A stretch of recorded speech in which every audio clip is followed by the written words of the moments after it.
How long do we have an influence on our children? Is it 18 to 22 years, or do we actually have less time than that? Hi, I'm Jenny.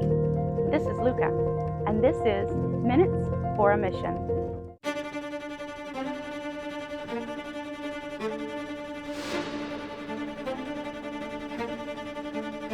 On a normal span of raising children, we generally only have them for about 18 to 22 years, and then they are on their own.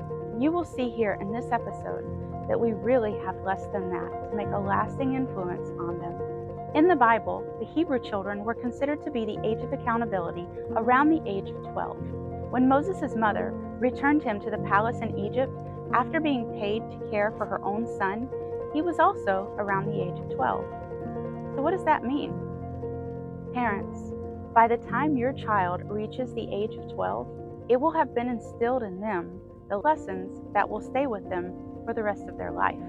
Of course, during their teen years, they may meet other peers and people who could change their course from what you taught them, but those young years will always stay with them, and your voice will always be heard in their head. And as it says in Proverbs chapter 22, verse 6, train up a child in the way he should go, and when he is old, he will not depart from it. It does not say he will never depart from it. It says when he is old. He will remember those ways, and usually they will return to them. If your child has been shown love, respect, care, patience, gentleness, and the truth of God's word, those things will go with him for the rest of his life. But the opposite is also true. If he or she has not shown those qualities at a young age, he will not carry them, or it will be a struggle for him to learn them when he or she is older. If you want your child to be kind, you must be kind to your child. If you want your child to be patient, you must be patient with your child. If you want your child to be loving, you must also be loving to your child.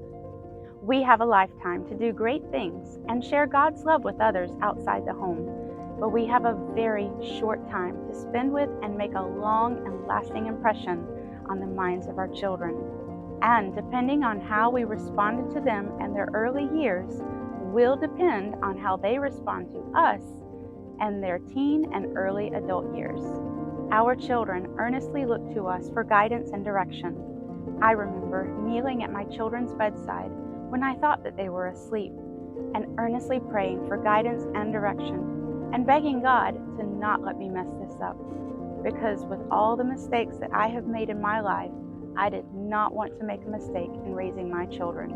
As sinful human beings, we will fall and we will mess up, and if you were like me and you prayed and you did the best that you thought was right and still didn't get it right, don't despair. God is still with you, and he will make all things right in his time.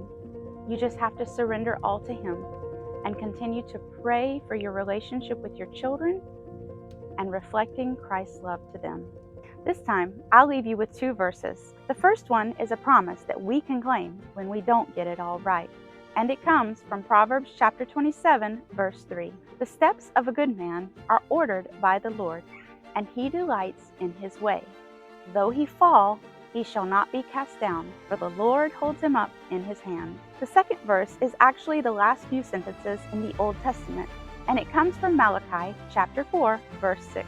It is another promise in remembering the law of Moses and God's promises that he will turn the hearts of the fathers to the children and the hearts of the children to the fathers. Even if you have passed the most influential age of your child's life, you can claim the promise that God can and he will still bind your hearts to your children, as well as bind their hearts to yours. It won't be easy, as if it had been done in the beginning, but it is possible if you give your all to him and ask him. See you next time.